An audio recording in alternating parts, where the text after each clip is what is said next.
we're gonna get started with a closing panel as part of our closing part of the day, and then after the panel, we're gonna also have a closing keynote. But let me introduce the panel, and I thought of putting together some kind of write-up, but I think I can, just like I've asked them, you know, when they received a couple of questions that they're gonna speak to, and in answering each question, one of the things we were deliberate about for them to speak from their hearts and their spirits and from their experience. And so I thought it would be a contradiction for me to just read off a description of who they are. I've come to know each one of them, and it's been a privilege. Silvia Villanueva is at Pasadena City College. And if I'm not mistaken, I think there was some kind of dialogue we had. We found each other in some space, and she invited me to one of her classes. And then I read her piece on healing. And I thought that was so powerful, a piece, and also to learn that what she's theorizing and studying is what she's doing and enacting at the community college level. So she's at Pasadena City College, a great maestra. I think she's going to bring a lot of wisdom to this space. We also have, so let's give Celia a round of applause.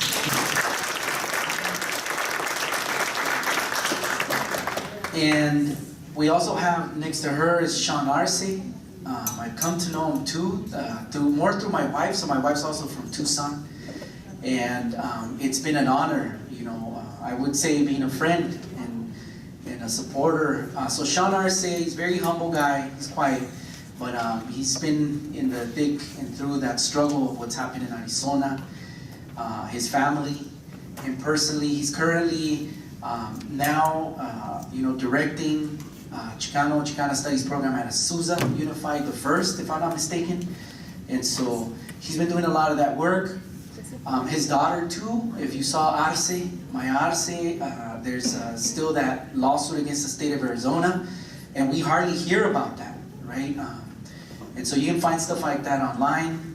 So let's give a round of applause for Sean Arce.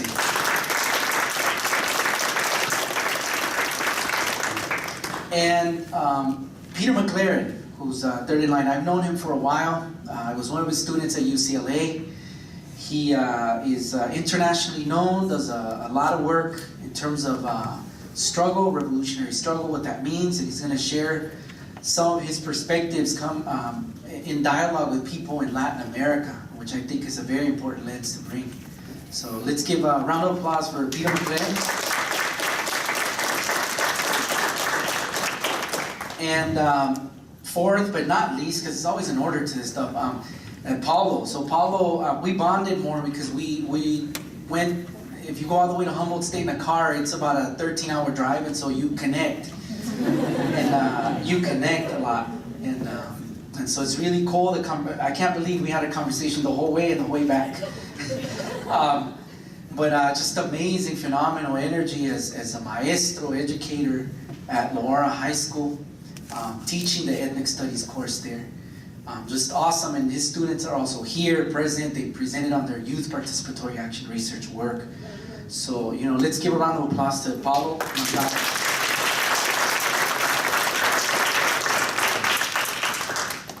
Okay, so I'm going to begin with a set of questions, and for each of the panelists, they will have, so for the sake of time, it'll be about 7-10 minutes each. And what I want you to think about is these questions. Again, we'd like for you to see these questions as a path, and walk us through your lived experiences as maestros, maestras. Allow participants and us to hear your hearts, minds, and spirits. Let's open a space, and they're going to each respond to questions, but there's also going to be a space for us to dialogue and have you also ask questions of the panelists. So Silvia, I'm going to begin with you. And it's, I think, a question that is true to the work you do. And it's a question about why is reclaiming one's cultural identity important? Is it on? Can you hear me? Yes? Okay, gracias. Buenas tardes. Thank you very much for inviting me here. I'm really grateful to be in this space with a lot of people, researchers, also other educators that and students too, that I admire a lot. So it's really an honor for me to be here. But this question about reclaiming cultural identity, I think it has to do with, and I've been thinking about it a lot. So it's something that I heard San say earlier. It has to do with self-love, right? So when you remember, when you choose to remember people, language, comida, food, música, dance, when you allow yourself and you're facilitated a space to honor those memories, because those memories and those experiences also come with another type of education that oftentimes in the classrooms doesn't get acknowledged or doesn't really have a space, right?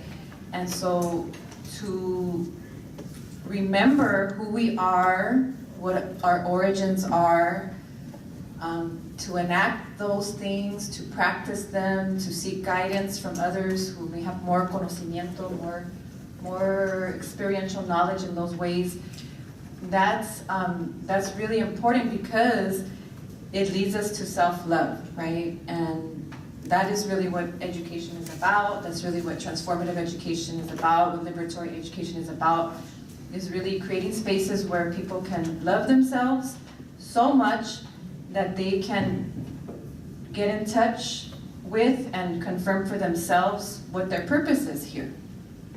It's not so much about what's your major, how many letters do you want after your name? Like, it's not even about that. I don't care, how many letters my students get after their name or not. I want them to be self-actualized, self-realized, and that they can do whatever they want to do, and that they understand deep within themselves that they have a purpose here.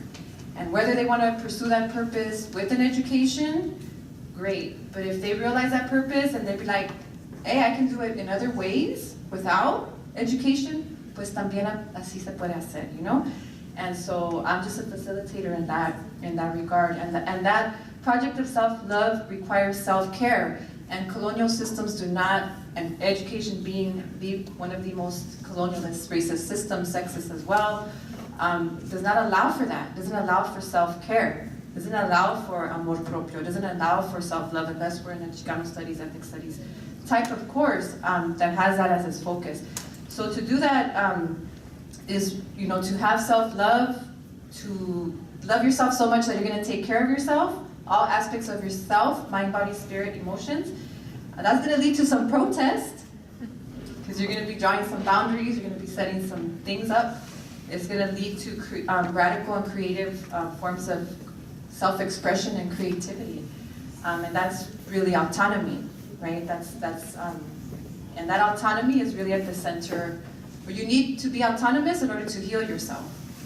And so in that way, and for those reasons, these connections and these reconnections and these remembrances of who we are, culturally and more, that's what I think the potential for that is. And as educators in all kinds of spaces, in the classroom and outside of the classroom, in our homes, in the community, we can facilitate that.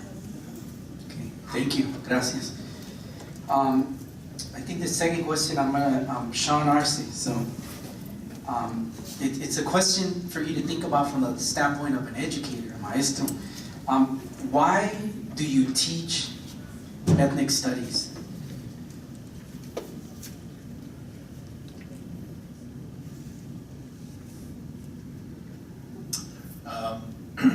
I teach ethnic studies because I really believe in the obligación that we have to our community in terms of that history, those histories, those experiences being submerged from my parents, from my abuelos, and the violence that came with that. So for me, it's and in some sense, it's a selfish reason. It's a way of healing to reveal these histories, to revitalize these tradiciones that we've had that have been submerged through colonization. So it's an obligation to my community and for all that we've lost.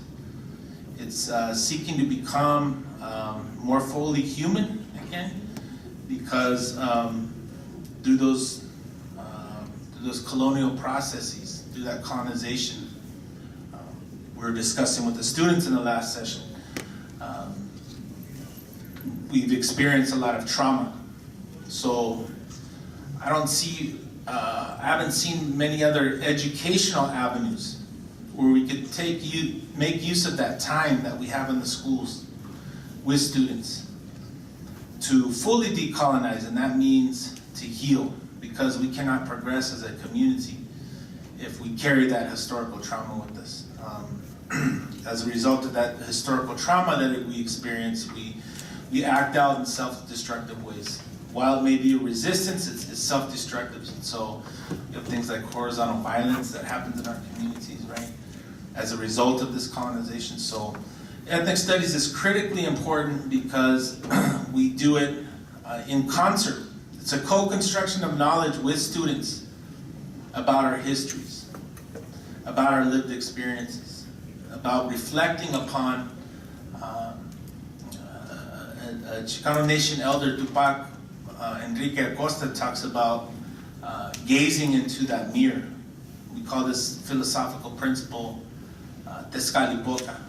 And until we gaze into that mirror as individuals, as maestras, maestros, as students, as familias, as communities, when we honestly look in that mirror and reconcile with that history, embrace that beautiful history, learn from not some of the not so beautiful things about our history, we're not going to be free. So it's a freedom-seeking process. Looking into Tezcatlipoca, looking into that history, it's a real call for liberation. Until we get some clarity on that history, we're not going to be able to be self-determined as a people.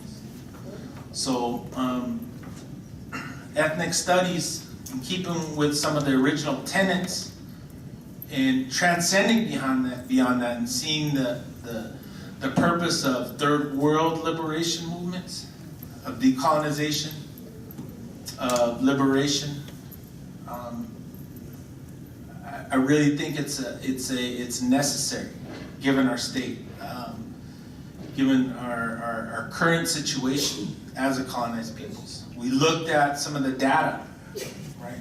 I'm talking about some of the philosophical, some of the understandings, but if we look at it and through some data.